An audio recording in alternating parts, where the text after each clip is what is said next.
Hello, everyone. Welcome back to Puppet Time Online. We're back. We're back. I'm really glad to have you here. As usual, Puppet Time Online is your chance to sit down with some of the puppetry community's finest and me to find out what they know about and how they got good at what they're good at.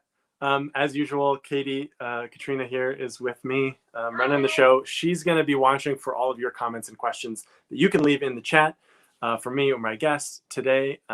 And we love to hear you chime in and want to know what you want to know about. So feel free to chime in. I'm really excited about today's guest. She and I have worked together really since my entire puppetry career. I worked with her on Once on This Island, the Bay Street Theater. It was one of the very first puppetry commissions that I got, the design commissions that I got right out of school. And so we've worked together a bunch, and we'll talk about all of those times, but it is my genuine pleasure and honor to bring in award-winning, Tony-nominated director and choreographer, Marcia Milgrom Dodge. Hello, Marcia. Hi. Hi. Happy 21st day of the 21st decade of the 21st century. It's a new era. Feeling good, right? Feeling great. Feeling good.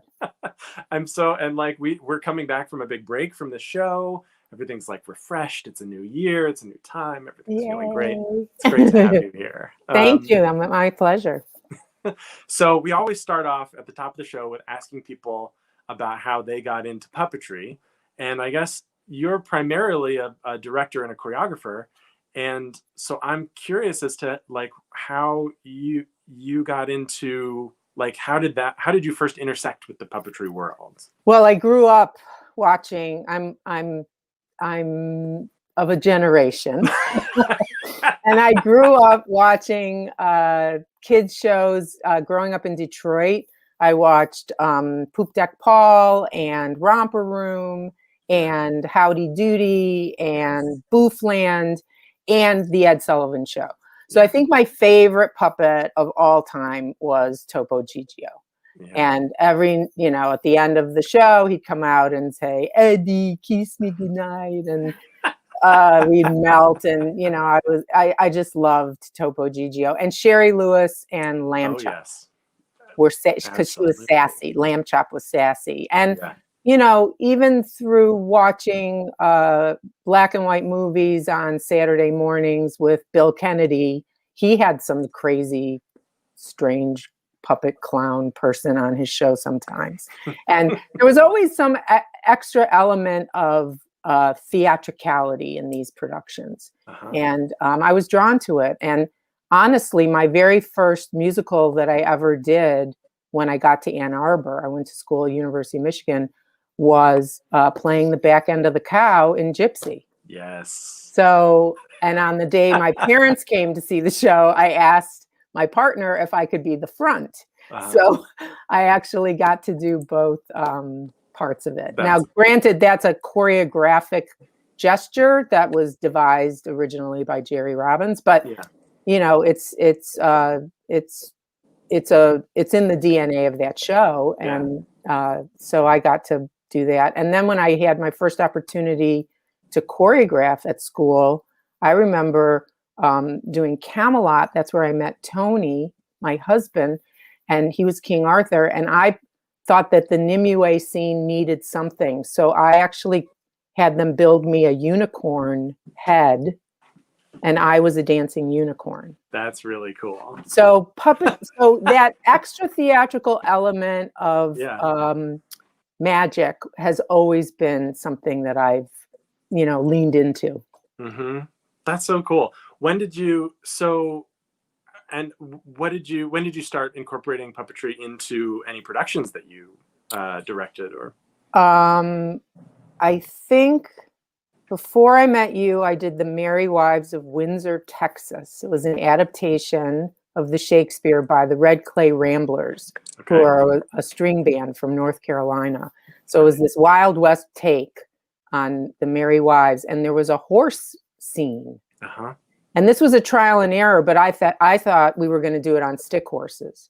So there was a sense of you would see the horse head, and there would be a puppet that the actors would manipulate. But somehow it didn't work, and we ended up doing it as a complete pantomime. But it was the first time that I conceived of something that I wanted to bring in a puppet type element. I would say the most successful first serious attempt was our collaboration on Once on This Island. Yeah. Because it was, when I read it and listened to it, I never understood how the little girl became Ti-Moon. Uh-huh. I always thought that she was the one that the story was being told to, and that should be constant. Mm-hmm. So I thought it would be cool. Plus the characters of Andrea and Daniel don't appear until later. I thought if they manipulated a puppet that came out of the fire, Mm-hmm. that was inspired by, as we worked on the Haitian metalwork of the culture, that she would be this magical storytelling in the style of the culture. And then this beautiful puppet would turn into the human Ti-Moon, the more adult Ti-Moon, played by Kenita Miller. And it was, I remember just crying in rehearsal. Like once we got it on set with Troy Howie's beautiful set and Emilio Sosa's costumes and lighting by Paul Miller, I just, it was magical. And then it was the entryway for me in terms of storytelling.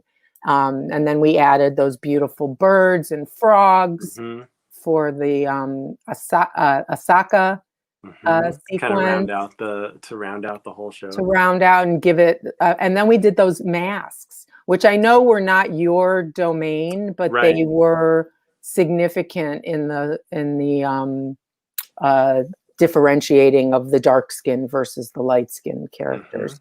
So it was really important to me conceptually to use puppetry, and that was the first. And Little Ti-Moon was just, and then we made a doll so that the little girl, the alternating girls that played the role, they actually held a doll that turned into the metalwork puppet that turned into the human Ti-Moon. So her story was realized. It was so gorgeous. I always loved that. I loved that there were like visual threads throughout all the different worlds that you could kind of follow, that kind of added this different layer to the storytelling, which was really nice. But one of your mentors, Richard Termini, I guess right before that is when I did a Pacific Overtures at NYU, and we made the Emperor a puppet. It was just every single scene in that show, I used a different technique, sort of theatrical technique. And Richard, I thought I met you back then, but maybe it was that he talked about you, and that's how I got to you for Once on This Island. I think Richard and I had just worked closely together at the O'Neill Center that summer. I think maybe that was my emerging artist year or something. Which he ran. I think you came by, or I don't know. You might have. I mean, it was a million years ago. I know. It's all a bit fuzzy. I know, it is a little fuzzy. I was, very excited to meet you and to work on Once on This Island. It was just such a cool, like the concept was really great and really helped as a designer to be able to get into that idea. Yeah. Well, it was one of the best collaborations of all the elements, I thought. We all were working toward the same goals, and I think it was real. And we were lucky; we got to do it a bunch of times. Yeah. So then after that, we worked on Suessical at TheatreWorks USA, and that was a biggie. We did so. That was a biggie. We did so many things. I mean. The really interesting thing was that I wanted it to feel like the kids were making it up, and that after seeing the production, kids could go home in their basements or their bedrooms or their mom's kitchen, and they could gather stuff and they could tell the story in the same way that we were telling it. And I remember Barbara Pasternak, the artistic director there, coming to me and saying, I don't know, we got a problem. That's Sala Salou. That's a long ballad. And I was like, have no fear. We're going to Seussify. That's the first time we're going to Seussify the world. Yeah. And those kids are going to be quiet. They're going to be in awe. And then we had even added a black light to that moment. So it was like their minds were blown. I'll never forget. Barbara was really knocked out because they were quiet.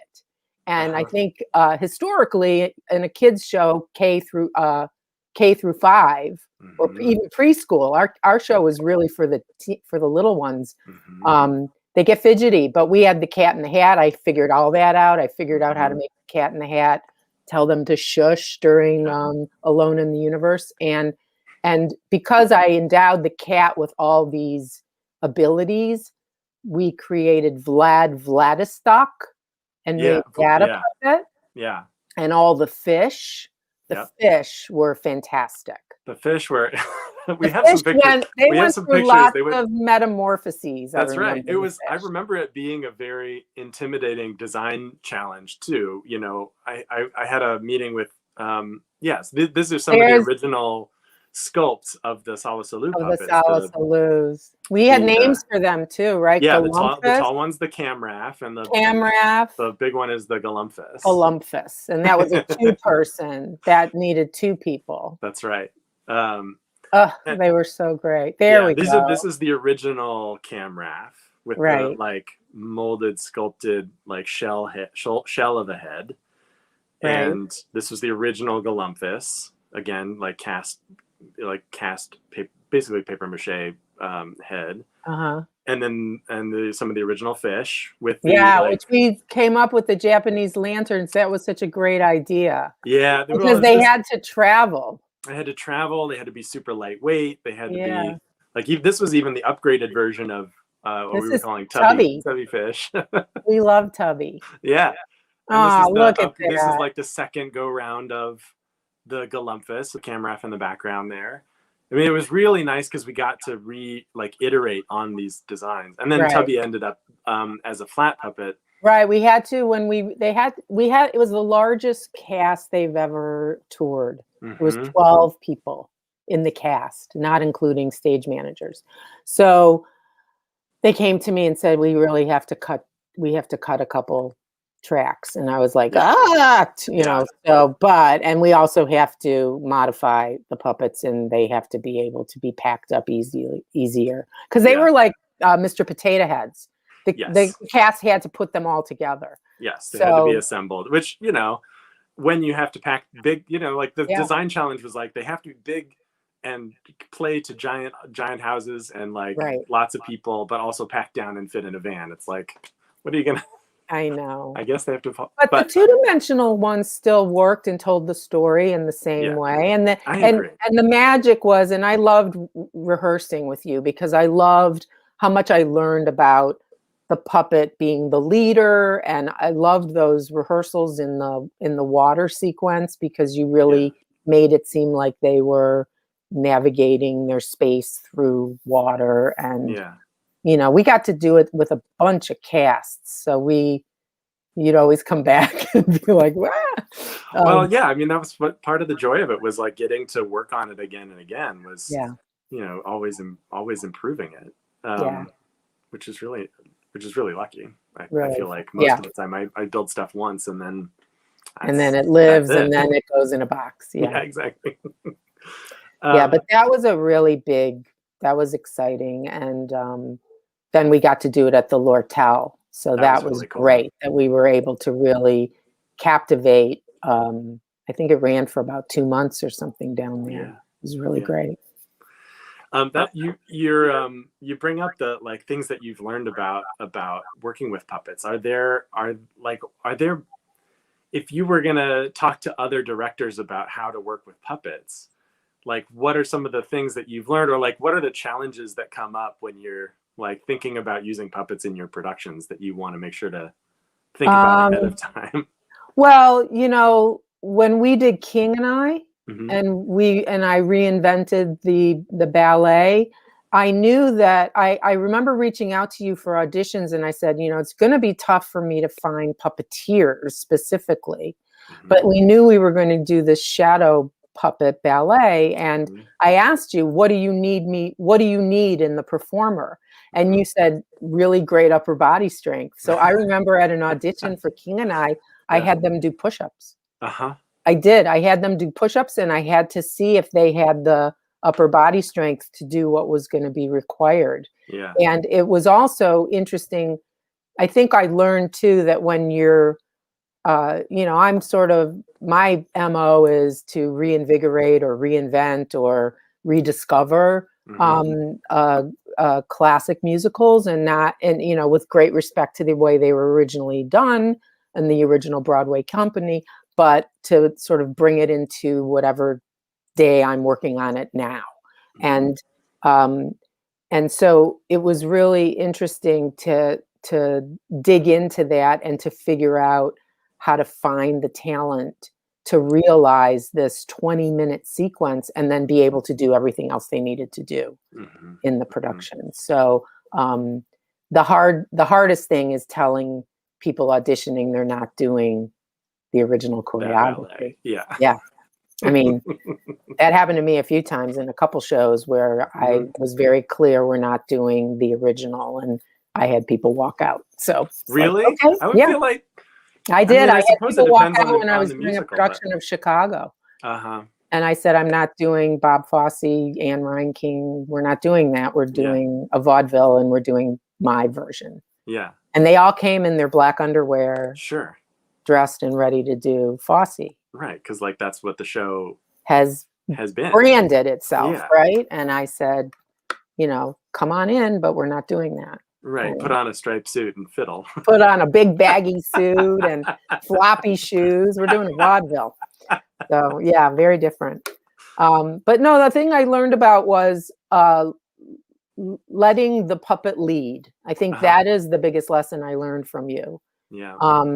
And then when we got to our Little Mermaid, I just remember, I'm trying to recollect the meeting that we had about Ursula, where I think I said it has to be part Emily Skinner, part puppet. Right. It was like, all I knew is that we had an 80-foot proscenium and an opportunity to do an Ursula unlike any other Ursula you've seen. Yeah. And Mike Isaacson says, everyone's still talking about Ursula. I'm super proud of that. Yeah. And those really boys, they were 4 teens. Yeah. Who each had 2 tentacles. Yeah. And then there were 2 equity actors playing the eels. But those tentacles and Ursula sitting on that little cart, basically, being wheeled around by those guys' backs. Yes, they were. They had seatbelts. They were buckled in. They were buckled on all 4 sides. But I remember coming down to your shop and doing a test. Yeah. I have to find you that video. You'll have to add that. That's right. But I think I took video, and I was like, can you? I was like, it was like Godzilla. It was so much fun. Yeah, it was so much fun. I found that one of the original sketches for. Oh, you did? Yeah, for that, which is like, just to get a sense of like what. Yeah. Oh, look at that. So it's like they had canes almost inside the tentacles so that they could lean on them a little bit. So they could like walk with them, like walk with canes, and then lift them. Every time they lifted those things up, I think you could hear the audience giggle and gasp. Yeah, it was so cool. Perfect, right? Yeah. And it was just like her movement too was so great because she was wheeling around, like she glided around the stage. She just floated, which was really, really fun. And they were like you could almost hear the squeegee quality of those tentacles. And Emily was such a trooper too. I can't imagine like it was. Oh my God! Imagine what it must have been like for her because she was so. dependent on these four On boys to them. like get her around the stage. Right. I thought it mean, was a she would real. just do, we choreographed, we worked really closely on that, I remember. Mhm. And she would kind of breathe and then they would go. And you always gave them like an upbeat, like a prep and a go, I remember. And we worked on it. We were always like scrambling. We were always like in the smallest studio. Yes. Yeah, like just especially with a MUNY schedule, which is like put an entire giant musical together in a week. Yeah. Like finding And time.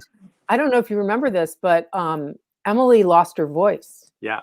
Oh, yes. So she had no voice the whole first week. Okay. And when we did our designer run, Megan Larch, Dominic, our casting director, associate producer, was on a microphone singing and speaking Ursula. Yeah. And Emily was doing a full panto. Yeah. Yeah. It was just, I mean, I remember being very impressed by her ability to like adapt.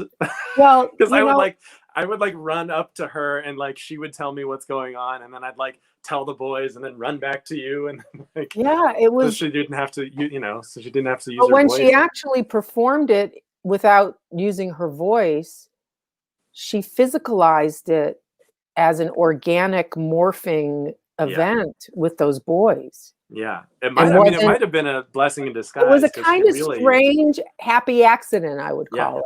You know, I mean, we don't really ever want that to happen again, but no, I think it really allowed her to sink into her body. Yeah.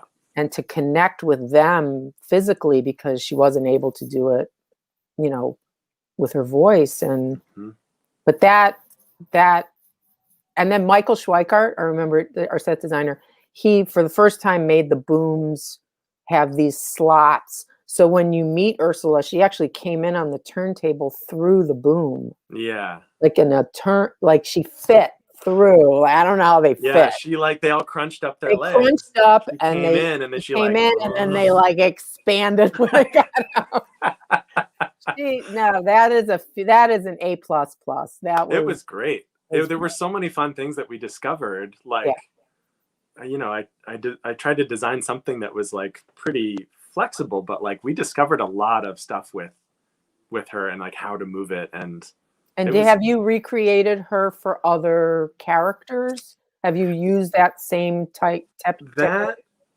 No, that concept was loosely based on an idea that I had used in another show with called P.S. Jones and the Frozen City by directed by Jose Zayas down at the New Ohio, right? And there was a glass spider woman. There was like a woman that was half glass spider on the bottom and a woman on top. And so I had her kneeling on an office chair with two other people sitting also on the seat, like, oh my gosh, moving these big legs. It was a much, much smaller, much more rickety setup. But like the idea of like having the two leg puppeteers pushing someone on wheels around the stage was sort of the kind of invented there. Yeah. Beginning of it.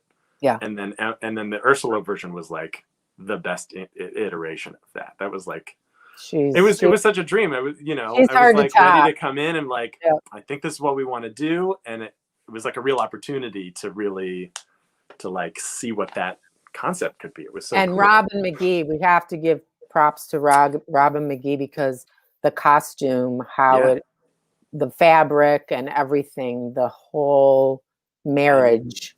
Yeah, I mean, it was scenery, hair, everything in that. That's I think the other reason why I like it so much is because it was a cool idea, but it was also it required a collaboration of the entire team and like all of the actors and the the teens and Emily and the whole production team and everybody, sets and costumes and everything had to come together for it to work. And I think that's like such a cool idea. I think we gave them a good bow, as I remember. I think so, yeah. I think we had the boys get a bow, which was the tentacles got a bow. Yeah, that was great. And then also in The Little Mermaid, Tubby made a second appearance, right? That's right, and even bigger again. similar idea, but like on a massive scale. Look at how big. He's back in the very far back. I was like, well, Oh my it's fish God. with Marcia. Like we have to have a We big have to have a tubby giant fish. tubby fish. And I I found think James T. Lane said every night when he would look around, when he had an opportunity to see what he was surrounded by, it like blew his mind. And again, you and Robin did such great work because we couldn't afford to build for every single body on that stage. So we did rent some stuff, but the selection of what we rented really had to match the beauty of what you were doing. So Robin was really able to pull that together and make, I think we had some jellyfish or something that were there's some turtles there in the background. Turtles, there's some fish that were around there. There's some frogs for Kiss the Girl. There was Kiss the Girl turned out to be so magical. There was so much cool stuff. Kiss the Girl, I remember, I think this is the summer I had that weird reaction to, I took too many Aleve. Oh yeah. I had fallen on my arm and it didn't break or anything, but the doctor said, take Aleve. I took so much Aleve that my kidneys started getting upset. That's right. And I remember Josh going, we're doing Kiss the Girl today. And I was like, no, I'm going to the hospital. But you go ahead and do Kiss the Girl and I'll see it when I get back. That's right. Yeah, I mean, that was crazy. I was not well. I'm fine now, everybody. It was a one-off. I'm never taking another Aleve as long as I live. But a cautionary tale. Yeah, but that was to be at the MUNY and do a show, basically a run through by day 6 and then open by day 9 or 10. You can't get sick. But the beauty of me getting sick was I had to stay in St. Louis, and thankfully I have good friends who live there, and I ended up seeing closing night, which I've never seen a closing night. That's cool. Of any regional show I've ever directed ever.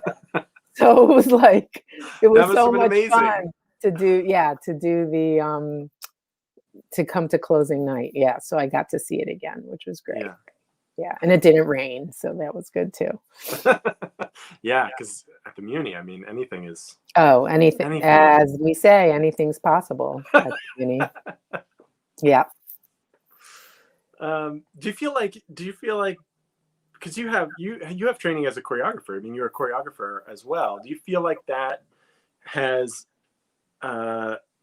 aided in your working with puppets or like contributed to like being more open to having puppets and puppeteers in your shows? Well, because I love movement and I love theatricality, I love to use as many creative ideas to tell stories, and puppetry seems to come to me in lots of stuff that I do. And thankfully, you're the only one I've worked with other than my little foray into Sesame Street, which I had an opportunity. Yeah. This is what was interesting. You asked about being a choreographer and working with puppets. Yeah. So I got a call from Sesame Street, and they said, we'd like you to come in and choreograph the Tango Festival with a whole bunch of different characters. And I said, great. And I got the dates and I got the, it was like a one-off. So I didn't, I just like worked out the contract and everything, hung up the phone. Yeah. And then I called her back and said, do they have legs? I'm doing a tango.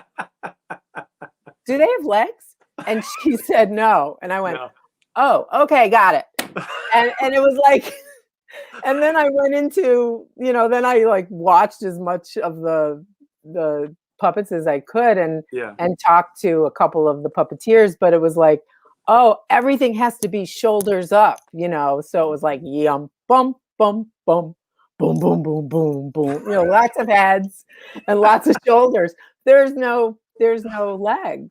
Right. So you can't do like kicks and all sorts of crazy puppet things. Right. But the fun part was working with Kevin Clash, who did Elmo, but he was doing, this was the Tango Festival at the Sherry Netherland Hotel.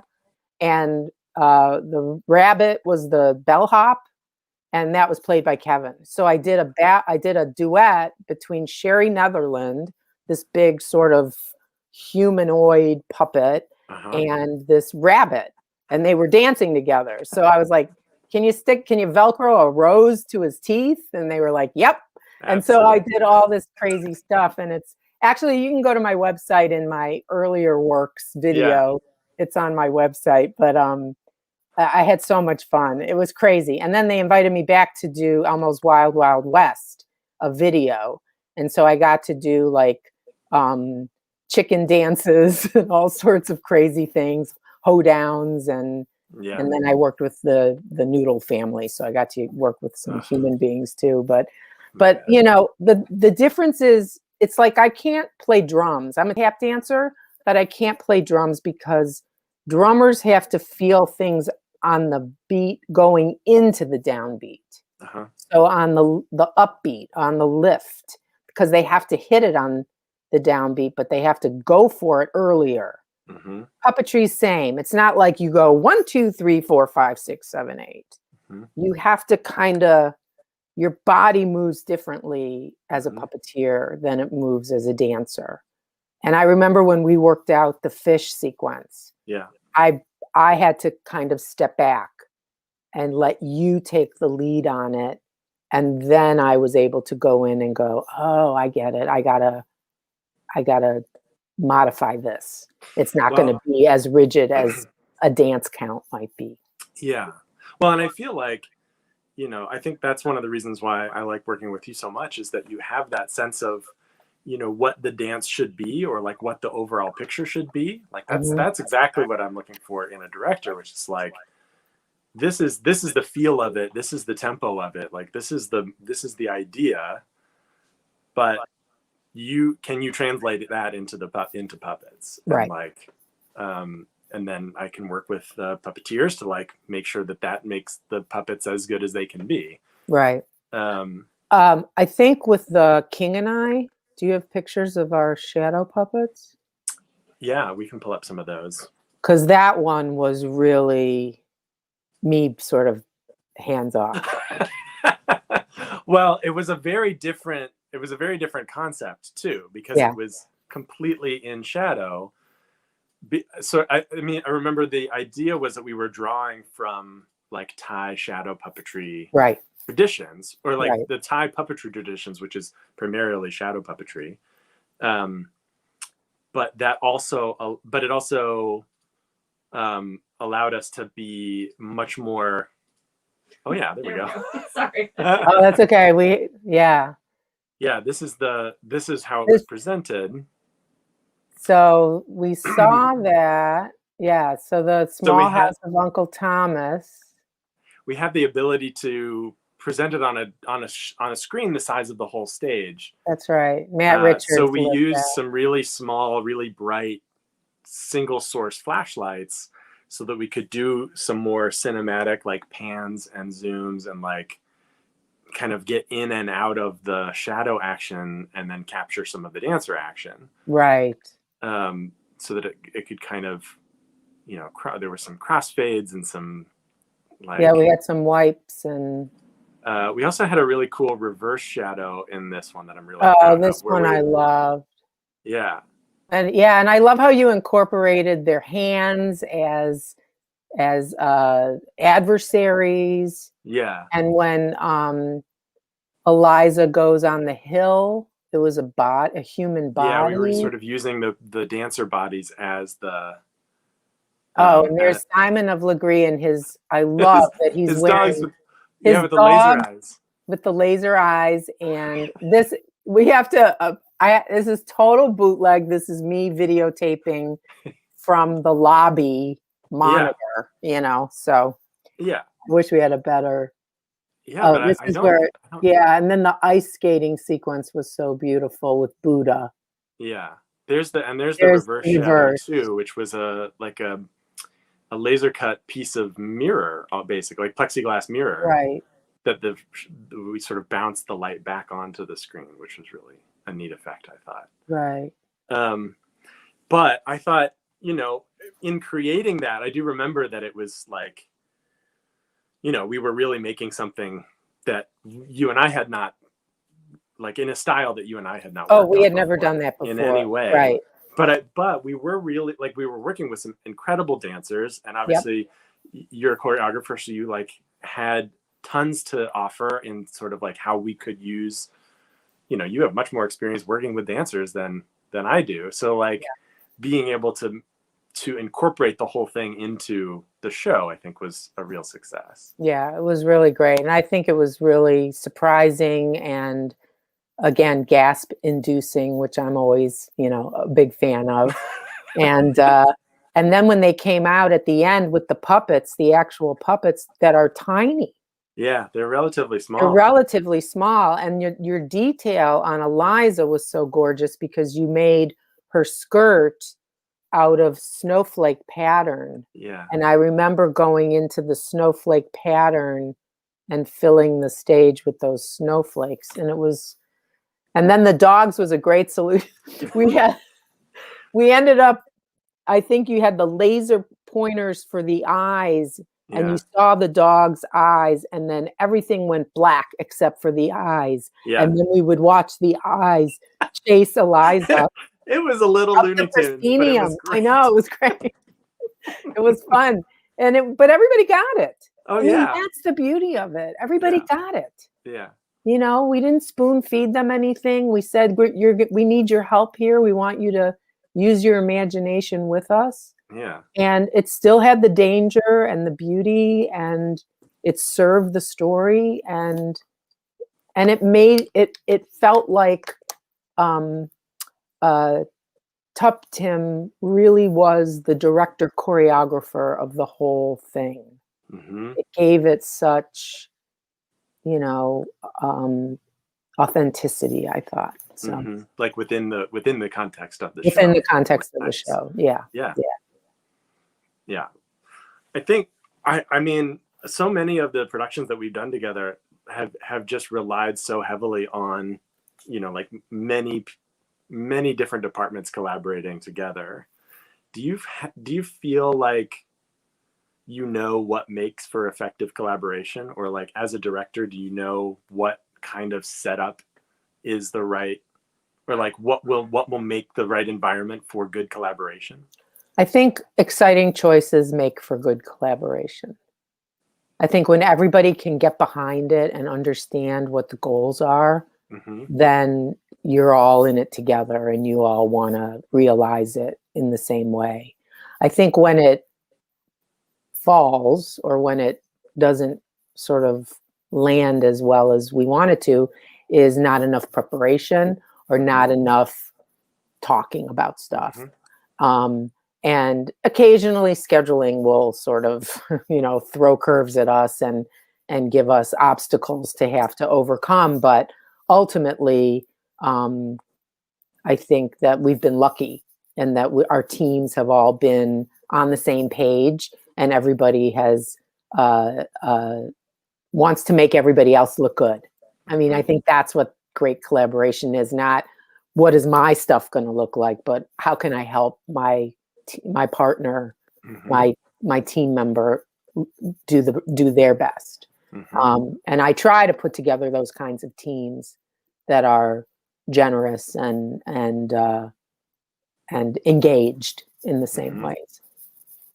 Yeah, I think that's really true. I also feel like, more than other people I've worked with, maybe it's pretty standard for a director, but I feel like more than other people I've worked with, like you like to gather the same people together, or like the people that really, like working with Michael Schweithart on sets, you know, over and over, working with Narelle on sets over and over. I feel like keeping a close team on all your different projects really helps, and people sort of know when they come in, like there's some shorthand, or they're like, okay, like we know what Marcia means when she says this, or like we know kind of how to help her realize what she wants. Yeah.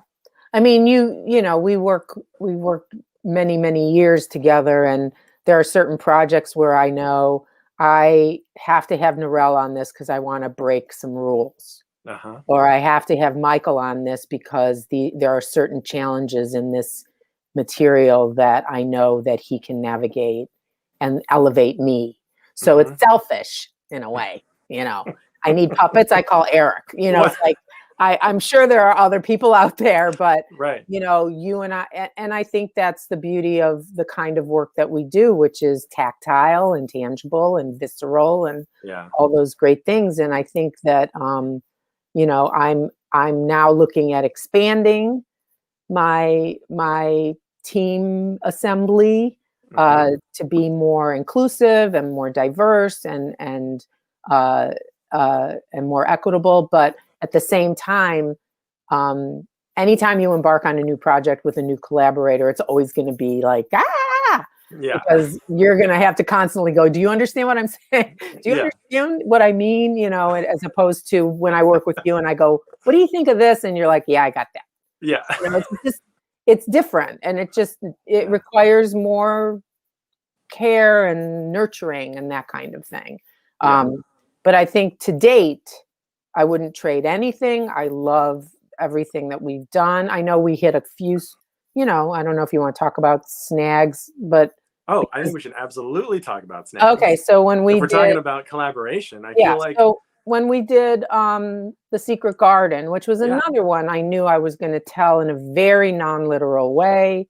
I wanted to I basically said to the team, I want to take the pages of Frances Hodgson Burnett's book, throw them up in the air, wherever they land, that's our set.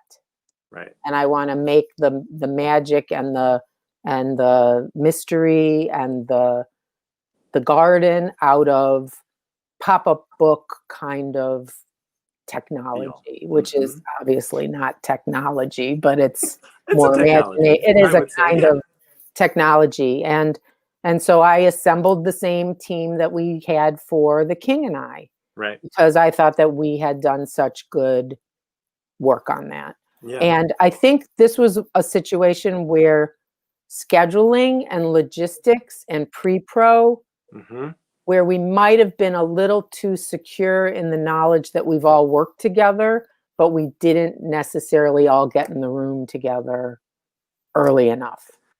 Yeah, I think that probably nails it. I mean, what you said about like effective collaboration being about preparation and communication, right? I think that's a perfect example where it's like scheduling was part of that, but it contributed to our ability, like the preparation that we could do and our ability to be in the room together. And I think, and I think also, I think the place we bumped the most was on these like these very tall puppets at the very beginning of the show, the sort of ghosts of adults in the past. There we go. Yeah. And I think that also what you're saying, like having a strong idea or having a bold idea is really what draws that. And I think this wasn't necessarily one of my strongest ideas. I like the idea, but it wasn't an idea that I could really clearly communicate combined with the like lack of preparation in the room together. I think that was why we ended up bumping up so hard against it. I'm happy with where we landed. Like I think we landed in a really good place because as I recall, Narelle had some very strong feelings about the body, architecture, and materials. Yeah. The heads were exactly what you and I had kind of anticipated and hoped for. But again, it came from an early idea that I had that I wanted Mary Lennox to feel teeny, teeny, tiny in this sea of grown-ups. But not only grown-ups, but grown-ups who were dying of the plague. And so that there was a nightmarish quality to this. Yeah. And so those faces are all like distorted. They're distorted. They also have tears coming out with fabric, with that sheer fabric. Some very Julie Taymor tears, if you will. The Julie Taymor tears. And that each of the dreamers who manipulated these puppets were wearing how we were going to meet them in their more Victorian silhouettes. Yeah. So, but the fabric that Leon, our costume designer, found was this beautiful blue green, which we did research, and that was the color of skin turned in the plague. So I think it was a combination of seeing it in the space, seeing it under lights, finding out what Matt could do lighting wise to give it that haunted quality, and also was it succeeding in its storytelling as far as Mary Lennox being among the dead. And I think that's where Norell wanted softness rather than stiffness, which I think is where it started, was a stiffer kind of vertical. Yeah. And I just remember feeling like I'm not expressing what I like. It's not quite where I want it to be yet. And that's why other people aren't seeing, like, I remember Norell was like, I don't think this is working right now. And it's like, but if it just got it, I just really want it to work so hard. But at one point you pulled me aside and you're like, well, at this, you know, I think we were under the clock, and I had the clock. I said, I think we have to lean into this idea because I'm not hearing from you what it's supposed to be. That's right. So it was a little stuck in the mud a little bit. That's right. But the bird was phenomenal. The bird was like, again, Robin, like, super clear manipulated idea, by the Aya, was so beautiful. And I know you spent a lot of time with the actor on that. Because that was a sort of a case where, because the puppet was relatively limited, it put a lot more onus on the puppeteer to make that come to life, because it's really just it's like looks like a pieces of paper on a stick, and there's a little wing flap mech in there, but there's pretty specific ways about how that works and how you can get it to work, and it takes some real puppetry, and I thought she did an incredible job. Really great job. And then we also added some shadows, but I think we were able to do that with, I can't remember if we did it with just the hands. Yeah, I don't remember either. Or Race You to the Top of the Morning with Archibald when he's singing to the sleeping Colin. And we had him stand in certain ways, and we threw a lot of shadows. So even though some of the shadow effects were strictly bodies and light, it was all part of the fabric of the same ideas. And then we brought the crying eyes back during the nightmare sequence at the end of the first act. I thought it was really successful. I really liked, like I said, I really like where we ended up. And I think you're totally right. I think, I'm also excited to talk about where we bumped up against things, because I think it's important to know that even great, like, people that have worked together in the past and have done great stuff in the past, like, sometimes there's bumps in the road, and sometimes you hit snags, and working through them, I think working through Secret Garden really made Little Mermaid and Cinderella stand out. And I think it continued to improve what we could do together, which I thought was really well. Every show we work on, I'm a student. I mean, as much as I know I'm supposed to be in charge and have all the ideas and disseminate them and go forth and realize my great vision, I mean, when I don't know something, I say, I don't know, let's find out. And I think with Secret Garden and the ghosts, we learned a lesson. We had to be better communicators. We had to have, the ideas needed to be more collaborated through the team. I think you and I were working kind of separately. And we have to check our egos at the door. And I think the best idea is always going to win. So as long as we all agree that, it doesn't matter who thought of it, we were all there in the stew together, that carrot happens to taste really, really good. So I win because I said put carrots in the stew. That's right. You know what I mean? It doesn't matter. It's like if it, when it's not working, we pool together and we figure out how to fix it. And when it is working, we all take the credit. That's right.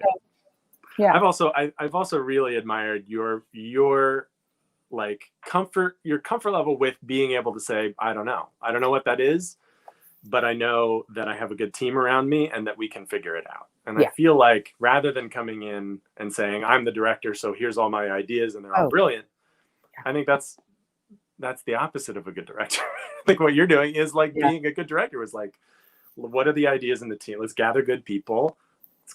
Let's like create an environment where good ideas happen. And then let's like facilitate, which I think you do really well. I mean, in addition to bringing really good ideas, Yeah, well, thank you. But the thing now is that when I talk to an artistic director or a producer, I say right away, you need to put a line item in for puppets.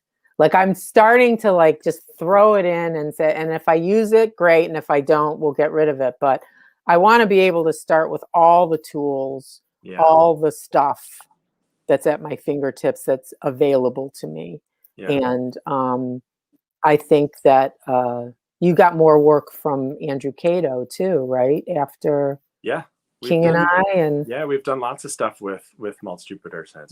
Beauty and the Beast most recently, which was really, really fun. Yeah, I bet. And John Tartaglia was directing that one. Yeah. So like lots of puppet ideas in the mix, and we had done the Wiz too. You did the Wiz that Andrew directed, and so like the Maltz itself was in some ways used to doing puppet stuff. Yeah, which really helped. Well, and once you do it, it's hard to not think about doing it again. I mean, that you feel that way. Yeah, I do feel that way. And it can be from a grace note to a fully realized orchestral edition. You know what I mean? It can be, a bird and a few ghosts, or it can be Ursula and, an abundance of creatures. And, So. Well, I really appreciate all the work we've done together, and I really look forward to our next venture. Our next one. What are we going to do? Whatever that may be. I would love that. I've really enjoyed having you on the show today. It's been delightful talking to you. I know you taught at AMDA, which is where Katie went to school, and that's how she was my student. Yes.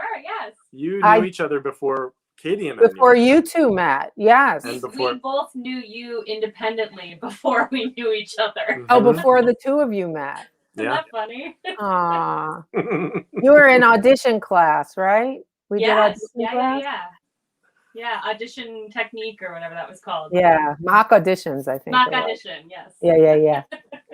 And you have also, speaking of classes with you have a new project, like a new online. Oh yeah, course. I'm teaching under my own sort of brand called Directing Musicals, and I'm at MMDNY on Instagram, and I have a Directing Musicals page on Facebook.